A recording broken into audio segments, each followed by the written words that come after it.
네, 안녕하십니까. 안녕하세요. 네, 저는 작년 재경직 합격자 최세종이라고 합니다. 저는 2018년도부터 베리타스 종합반을 통해서 공부를 시작을 하게 되었고요. 19년도에 시험을 떨어지고 한 번 더 도전을 해서 작년에는 운이 좋게 합격을 하였습니다. 저 같은 경우는 이제 성적이 우수한 편도 아니고 준비 기간이 짧은 그런 케이스도 아닌데 그래도 이 고시를 한번 실패해 본 경험이 있거든요. 저희 이 고시 실패한 경험이 여러분들에게 조금이나마 도움이 되었으면 좋겠습니다. 순서는 자기소개는 방금 했고 오늘 제가 시험 문제를 좀 뽑아드렸거든요. 이거를 같이 볼 건 아니고 오늘 제가 이거를 왜 뽑아드렸는지에 대해서 간단하게 말씀을 드릴 거고, 다음은 이제 종합반을 선택을 하는 게 저는 좋다고 생각을 해요. 그러면 왜 종합반을 선택을 하시는 게 좋을지에 대해서 말씀을 드리고, 종합반을 선택을 하신다면 향후 일정에 대해서 어떻게 공부를 하시는 게 좋을지, 그리고 마지막으로는 수험 생활을 어떻게 하시는 게 좋을지에 대해서 말씀을 드리겠습니다. 일단 시험 문제를 나눠드리고 이렇게 목차를 잡아봤는데 공부 방향성을 설정할 수 있다고 저도 놓긴 했는데, 사실 아무것도 모르는 여러분들이 이 시험 문제를 봐서 오늘 하루 만에 공부 방향성이 설정이 되진 않아요. 그래서 그냥 적어놓은 거고, 그걸 왜 드린 거냐면 저는 이제 어떤 시험을 준비를 하든 간에 그 시험 문제가 어떻게 생긴지를 확인을 하고, 내가 이러한 공부를 하는데 재미가 있을 수 있겠다, 이러한 공부를 할 수 있겠다라는 어느 정도 인식을 가지고 공부를 시작을 해야 된다 생각을 하거든요. 근데 이 5급 시험 같은 경우는 1차 시험의 경우는 많이들 보고 들어오시는데 2차의 경우는 좀 그냥 시험 문제도 안 보고 진입을 하시는 경우가 많아서 그냥 오늘 집에 가시면서 한번 편하게 읽어보시고, 앞으로 내가 공부를 해서 궁극적으로 풀어야 될 문제가 이런 문제들이구나 라는 감을 좀 익히셨으면 좋겠어서 나눠드렸고요. 두 번째 이유는 동기부여 측면입니다. 이게 기본적으로 16개월, 18개월의 준비 기간을 설정을 하고 시작을 하는 거기 때문에 어떠한 결과물을 얻을 때까지 그 기간이 너무 길어요. 그러면 그 결과물을 얻을 때까지 공부를 하다가 중간에 좀 내가 어디로 가고 있는지, 뭘 하고 있는지, 제대로 하고 있는지 이렇게 쉽게 지치는 경우가 많거든요. 이 문제를 시작 전에 한번 읽어봤습니까? 읽어보시면 아무것도 모르실 거예요. 오늘의 아무것도 모르겠다는 느낌을 잘 기억을 해두시라고요. 오늘은 아무것도 모르겠지만 앞으로 공부를 해 나가시면서 이 문제는 내가 배워서 알 것 같은데, 그렇다면 이걸 답안을 어떻게 써야 될까? 이런 고민들을 하면서 내가 좀 더 배워가고 있구나, 그런 측면에서 동기부여를 받을 수 있을 거라고 생각을 합니다. 그리고 마지막 이유는 수험기간의 설정 측면이에요. 학원에서는 지금 16개월, 18개월 만에 합격이 가능하다라고 지금 홍보를 하고 있잖아요. 근데 그게 가능하냐고 저한테 물어보시면 저는 충분히 가능하다고 생각을 하거든요. 야, 근데 너는 3년 했잖아 라고 하시면, 근데 제가 할 말이 있기 때문에 이 시험 문제가 어떻게 변했는지를 간단하게 말씀을 드리려고 해요. 시험 문제 보고 계시죠? 한 2페이지 정도 넘겨보시면 제가 좀 옛날 문제를 뽑았어요. 이게 2002년 시험 문제인데 20년 시험 문제랑 그전 시험 문제랑 딱 봐도 이제 문제 길이부터 차이가 많이 날 것이고, 그냥 보시면 여러 가지를 볼 수가 있는데 2002년 시험 문제 보면 내용을 다 읽으실 필요는 없고 제 1문 해서 한 5줄 적어놓고 50점을 쓰래요. 50점을 쓰는 거는 한 5페이지를 쓰는 거거든요. 그리고 밑에를 보시면 한 줄 적어놓고 30점을 써라 하고, 또 밑에는 한 줄 적어놓고 20점을 써라 하고. 그러니까 예전에 공부는 이만큼 던져주고 수험생이니까 이만큼 쓰기를 바랬던 시험이에요. 그러니까 암기력이 중요했던 거죠. 이러한 문제들의 답을 하기 위해서는 내 머릿속에 교과서가 그냥 통째로 들어가 있어야 돼요. 그래서 이만큼 던져주면 그냥 내 알아서 이렇게 막 써야 되는 문제들이었던 거죠. 근데 최근 시험의 문제를 보시면 문제 길이부터가 좀 상당합니다. 문제 길이부터 상당하고 좀 여러 상황들을 주고 부속 법률 같은 것들을 주고 조건들을 많이 줘요. 그러면 이러한 상황들을 주면서 문제를 네가 해결해 보라는 거거든요. 네가 가지고 있는 지식, 지금의 현재 상황을 비추어서 그냥 네 머릿속에 암기되어 있는 교과서 내용 말고 현재 상황을 어떻게 해결할지 답안을 써라는 거예요. 그래서 예전의 시험은 암기력을 주로 물었다면 지금의 시험은 이해력, 응용력, 그리고 문제 해결 능력을 주요하게 물어본다는 거죠. 근데 최근 시험에서 요구하는 능력은 단순히 수험 기간이 길게 잡았다고 달성이 되는 게 아니에요.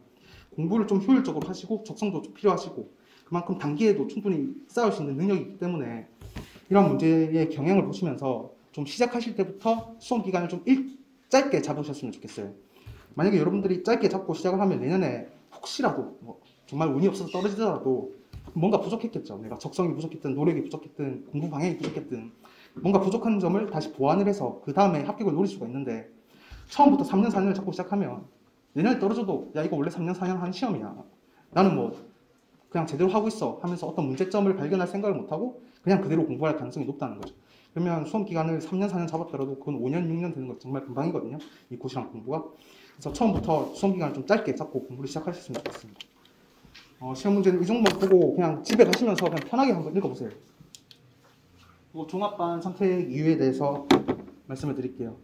제가 고시를 해보니까 고시 과목은 좀 이런 것 같아요. 만약에 이 짝대기를 진도라고 보고 이렇게 이런 것들을 이해의 양이나 폭이라고 생각을 해보면 처음 공부를 할 때는요 공부가 이렇게밖에 안 돼요. 왜냐면 이게 과목별로 이질성도 크기 때문에 내가 공부를 접했을 때 이해되는 게 너무 없고 생소하고 이렇게 이해가 별로 안 된단 말이에요. 근데 처음부터 끝까지 한번 찍고 다시 돌아왔을 때는요 이게 이해가 약간 이런 식으로 돼요. 또 돌아왔을 때는 이해가 좀 이런 식으로 돼요. 그래서 고시 공부는 저는 반복이 중요하다고 생각을 하거든요. 근데 현재 학원에서 많은 학원에서도 반복을 시키고 있어요. 뭐 예비순환, 1순환, 2순환, 3순환 이렇게 반복을 시키는 건데 문제는 이게 텀이 너무 길다는 거예요. 이거 앞으로 이제 여러분들이 하실 일정인데 3월부터 7월까지가 예비순환이에요. 그래서 만약에 여러분들이 3월에 한 과목을 하면 다음 과목을 할 때까지 적게는 3개월, 길게는 4개월까지 지나버린다고요. 그러면 그 사이에 이러한 내용들이 다 잊혀지고 다시 또 새로운 공부를 하는 그런 느낌이 강할 가능성이 크거든요. 근데 여러분들이 만약 선행학습을 하면 이 과목별로 이 반복하는 그 텀을 줄임으로써 공부를 좀 효율적으로 할 수 있고 이 공부 내용을 장기 기억으로 넘길 수가 있어요. 고시 같은 경우는 과목 수가 많고 양도 방대하기 때문에 이게 장기 기억으로 이게 기억을 남겨두는 게 중요하거든요. 그럼 장기 기억을 하려면 짧은 텀 내에서 반복하는 학습이 중요하기 때문에 이 선행학습이 중요합니다. 그리고 종합반을 하면 선행학습을 할 수 있는 이유가 여러분들에게 인터넷 강의가 무료로 제공이 돼요. 만약에 여러분들이 단가반을 등록을 하시고 짧게 선행학습을 하려고 하면 이 비용이 감당이 안 될 거예요. 근데 만약에 종합반을 등록을 하면 무료로 계속 강의가 제공이 되니까 이렇게 선행학습을 할 수 있다는 겁니다. 그리고 또 선행학습이 중요한 이유는 두 번째 이유는 그 시행착오 측면이에요. 여러분들이 종합반의 틀 내에서 공부를 하신다면 어느 정도 큰 시행착오는 알아서 방지가 될 거예요. 근데 공부를 하면서 어쩜 이렇게 사소한 시행착오들이 있잖아요. 아, 내가 이럴 줄 알았으면 공부를 좀 다른 방식으로 해볼 걸. 이런 것들은 처음 공부를 하시기 때문에 어쩔 수 없이 나올 수밖에 없다는 거예요. 근데 어쩔 수 없이 나올 수밖에 없으면 그걸 좀 빨리 하자는 거죠. 그래서 여러분들의 기간은 한 번에 고시 생활을 하는 거지만 이렇게 선행학습을 함으로써 동일한 기간에 한 2번 정도 공부하는 그런 느낌이 들 수가 있어요. 그러면 시행착오도 빨리 발견하게 되고 그걸 빨리 고칠 수 있고 그런 게 또 단기 합격으로 이어지게 될 거라고 생각을 합니다. 다음으로는 모의고사 성적 공개 및 장학금 제도가 있는데요. 이전에도 말씀드렸듯이 결과물을 얻을 때까지 시간이 너무 길어요. 그러니까 중간에 이정표 같은 것들이 필요하거든요. 네가 뭐 잘하고 있다, 네가 지금 못하고 있다 이런 것들이 필요한데 학원에서는 이런 성적을 통해서 그런 것들을 본인이 알 수가 있다는 거죠. 30% 안에서 들면 내가 이 정도로 잘하고 있구나, 앞으로 이렇게 하면 되겠구나 라는 걸 느낄 수가 있고 70% 나머지 70%는 어떻게 좀 방법을 찾아봐야겠는데 이런 고민들을 할 수가 있다는 거죠. 그게 두 번째 이유고 세 번째는 스터디 관련해서인데 저는 스터디 원으로서도 스터디를 해봤고 스터디 리더로서도 스터디를 해봤거든요. 학원 스터디가 좋은데 그거는 이제 다음 걸 설명을 하면서 중간중간에 말씀을 드리겠습니다. 그래서 만약에 여러분들이 종합반을 하시면 이거는 제가 종합반 설명에 와서 종합반을 하라는 게 약간 상술처럼 들릴 수 있는데 진짜 제 동생이 있다면 그냥 종합반을 그냥 넣을 것 같아요. 넣고 그냥 공부를 하라 할 것 같거든요. 어차피 여러분들이 오늘 종합반을 많이 등록한다 해봤자 제가 돈을 받는 것도 아니고 좀 여러분들이 이렇게 20대에 좀 아름다운 시기를 고시 생활을 하는데 좀 빨리 합격을 했으면 좋겠어요. 어쨌든 만약에 종합반 하면 지금 한 이쯤 시기잖아요. 2월 20일이니까 그럼 3월부터 공부를 하시면 여기부터 공부를 하실 건데 일단은 여러분들이 아셔야 될 거는 이미 좀 상당 부분의 학생들이 1월에 시작하시는 분들이 많다는 거예요. 보통 예비를 3월에 시작을 하니까 난 제대로 된 시기에 진입을 했다라고 생각을 할 수도 있는데 사실 2개월을 먼저 공부를 하고 있는 친구들이 있다고요. 그래서 본인이 좀 그 사람들을 따라잡겠다는 생각으로 마음가짐을 먹어주시는 게 좋을 것 같아요.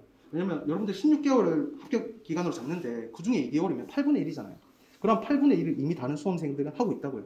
그래서 가능한 고시 공부를 빨리 시작하셨으면 좋겠어요. 그냥 저 같으면 당장 오늘 시작할 거거든요. 오늘 등록하고 내일 학용품이나 책 같은 거 사놓고 월요일부터 바로 시작을 하는 거예요. 3월 시작이니까 좀 쉬고 3월부터 열심히 해보자 하는 것보다 지금 한 10일, 한 2주 정도 빨리 시작을 하시는 게 굉장히 효과가 클 건데 이거는 왜 그러냐면 제가 고시를 어떻게 준비를 했는지는 제 수기에 나와 있으니까 그걸로 보시면 되고 제가 만약 여러분들이라면 오늘 등록해요. 그러면 지금 오늘이고 이렇게 3월에 시작하잖아요. 그러면 여기서 한 2주 정도 시간이 비어요. 그러면 강의를 열어달라고 해서 이 시기에 행정법을 했거든요.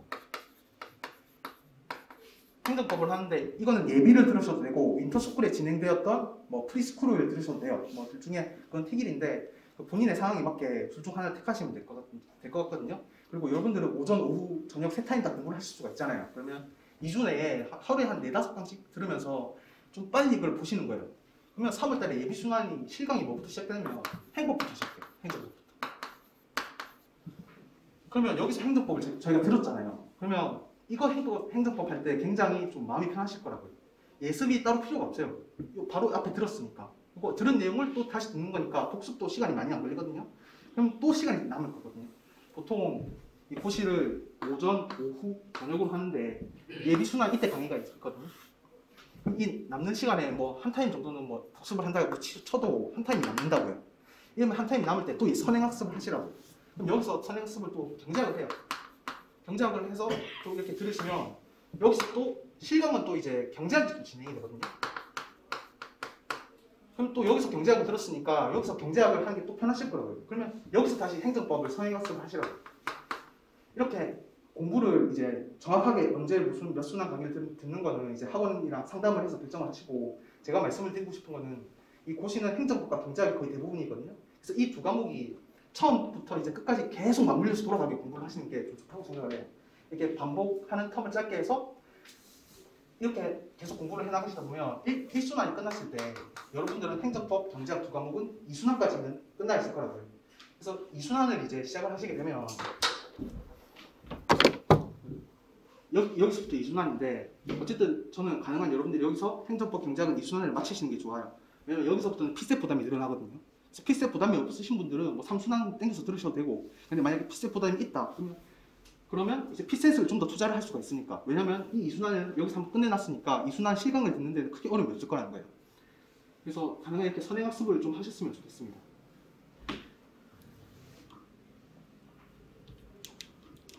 그리고 이렇게 필세 기간을 해서 이제 공부를 하시면 되고, 3월 달쯤에 이제 1차를 치시고 2차로 들어갈 건데, 여기서 잠시 제 그 점수를 좀 말씀을 드리자면, 제가 제 점수 얘기하는 걸 별로 안 좋아해요. 이게 왜 그러냐면 이 빨간색이 합격선이고요. 그 파란색이 제 점수인데, 보시면 아시겠지만 18년, 20년은 제가 합격선보다 낮아요. 근데 제가 지방대기 때문에 이게 가점이 붙어서 이게 합격하게 돼버린 거거든요.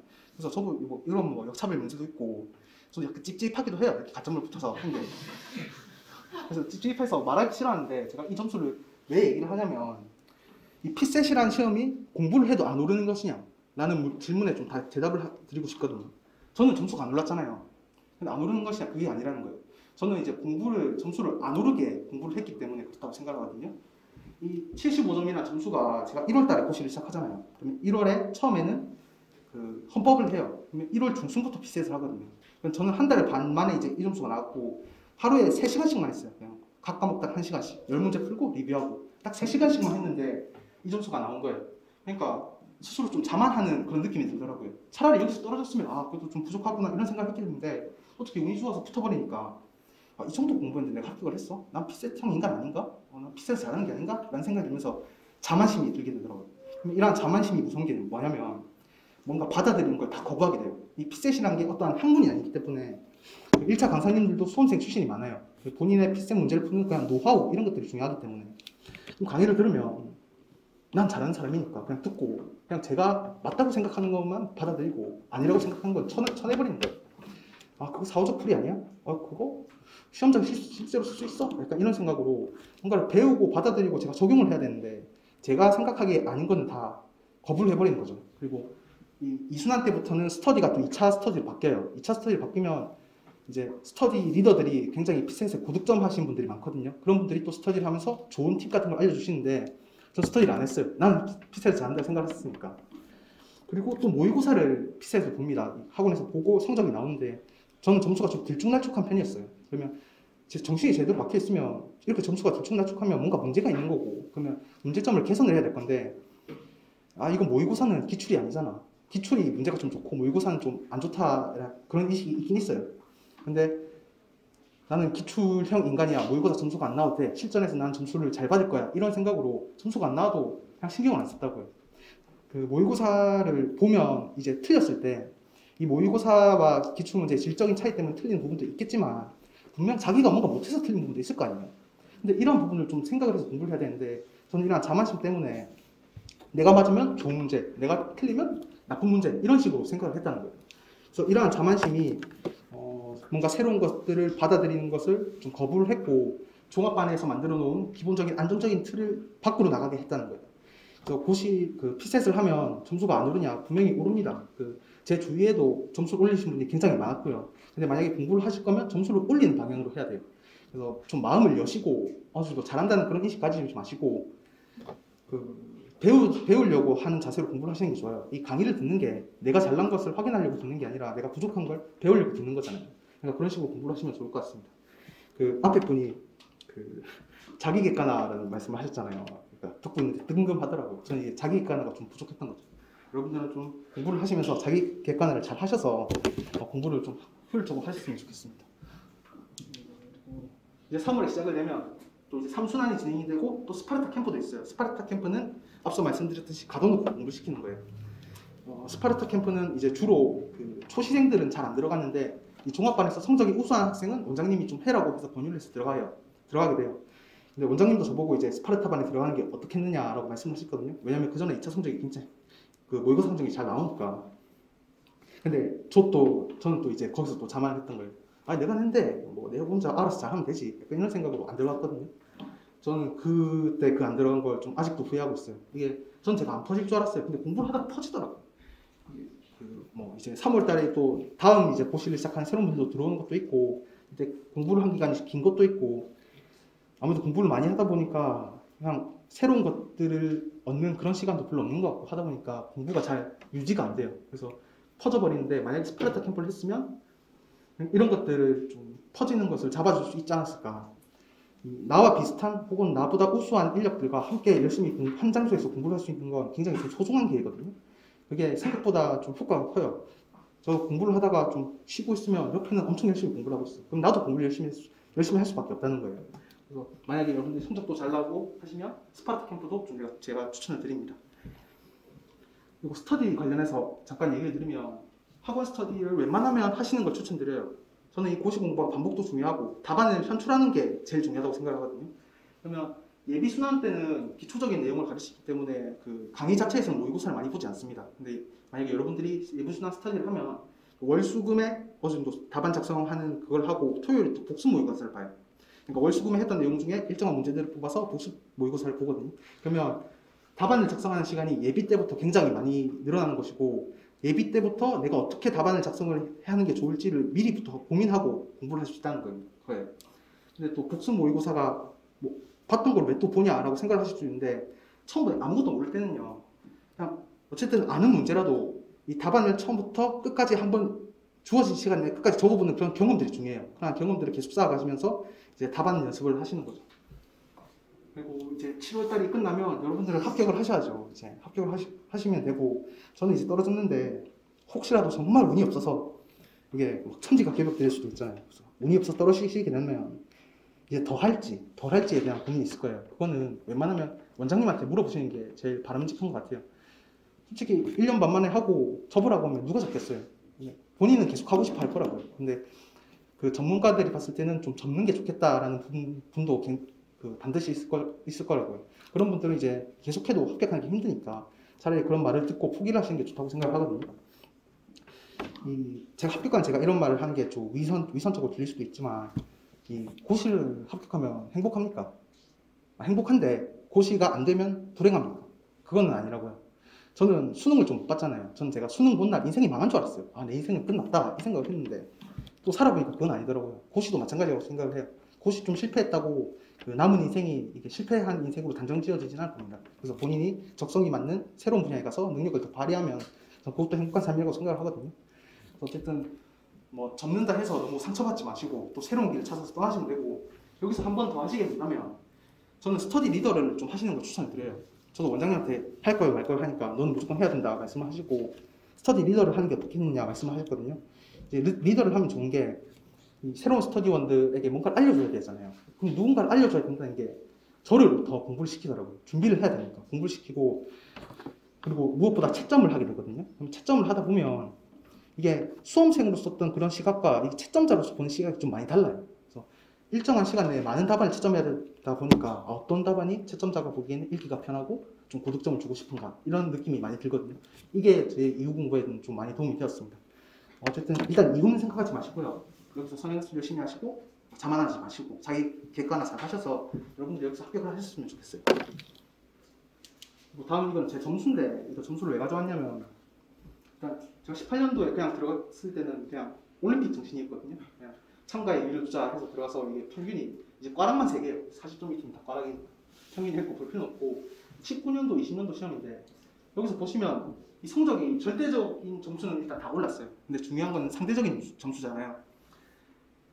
재경직 같은 경우는 합격자들끼리 모여서 합격자 평균을 내요. 그래서 합격자 평균이 나오는데 이때 시험이 경제학, 재정학은 합격자 평균이었어요. 그리고 행정학, 행정법은 한 8점 정도 났고 통계학은 10점 정도 났고 근데 다음 해에는 이 4과목이 다 합격자 평균이에요.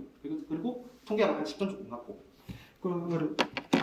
이걸 제 점수를 보면서 말씀드리고 싶은 건 뭐냐면 어느 정도 합격자 평균까지 올라왔을 때 거기서 더 올리기는 약간 좀 힘이 들어요. 왜냐면 더 그건 운이라는 것도 작용을 많이 하게 되고 이미 실력이 상당히 쌓여있기 때문에 그래서 중요한 거는 본인이 부족한 과목들이 빵꾸가 안 나게 해야 돼요. 그래서 기본적으로 모든 과목들이 베이스가 받쳐주는 주는 상황에서 어느 정도 하나가 고득점이 터지면 이제 고득점만 합격을 하는 것이고 뭐 나머지 4과목이 기본적인 베이스를 받쳐준다 하면 하나 좀 떨어지더라도 합격하는데 무리는 없다는 거예요.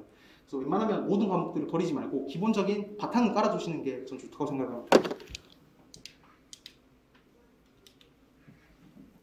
뭔가를 뭐 빼먹은 것 같은데 잘 모르겠네요. 어쨌든 수험생활에 대해서 말씀을 드리면 첫 번째는 단순화를 하시는 게 좋다는 거예요. 뭐 주거 문제 같은 경우는 걸어서 통학할 수 없는 한 그냥 자취를 하세요. 저는 그게 맞다고 보고 식사 같은 경우는 고시식당을 이용하세요. 저는 저 앞에 고시식당 하나가 있는데 수험 기간 동안 한두 달 빼고는 거기만 다녔어요. 월식을 끊어서 아침, 점심, 저녁을 거기만 가서 먹었거든요. 뭐 질리지 않냐 하시는데 아침, 점심, 저녁 메뉴가 다 달라요. 근데 질릴 필요가 없다고요. 그래서 고시식당을 하고 밥도 맛있습니다. 솔직히 집에서 밥을 먹으면 고시식당 밥이 좀 그리워요.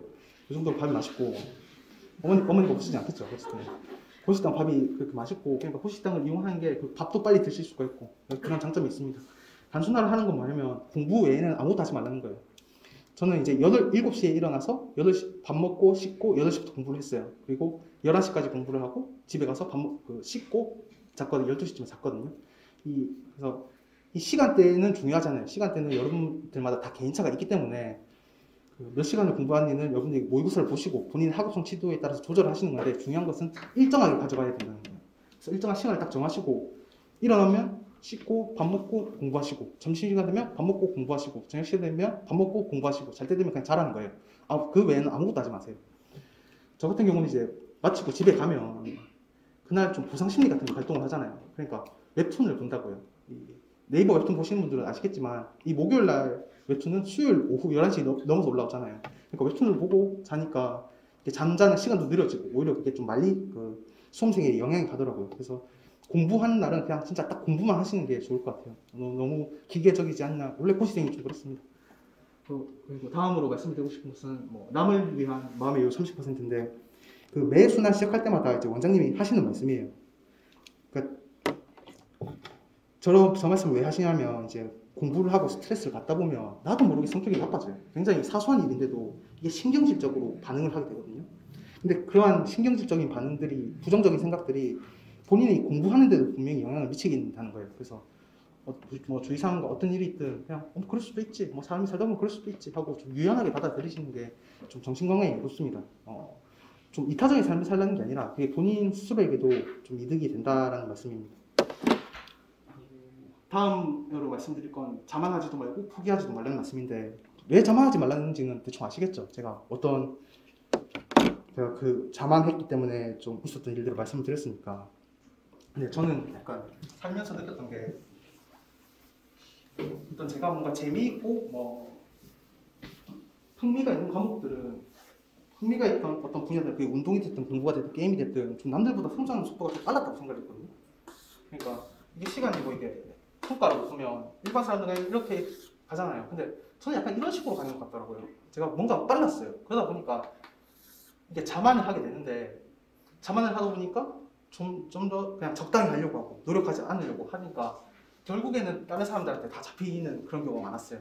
그러니까 고시 생활도 결국에 합격수는 여기 있었던 거예요. 저는 그냥 초반에만 빨랐던 애였던 거예요. 그래서 그런 걸 느끼면서 그냥 이게 내가 처음에 좀 잘하더라도 좀 자만하면 안 되겠다 이런 생각이 많이 들었고요.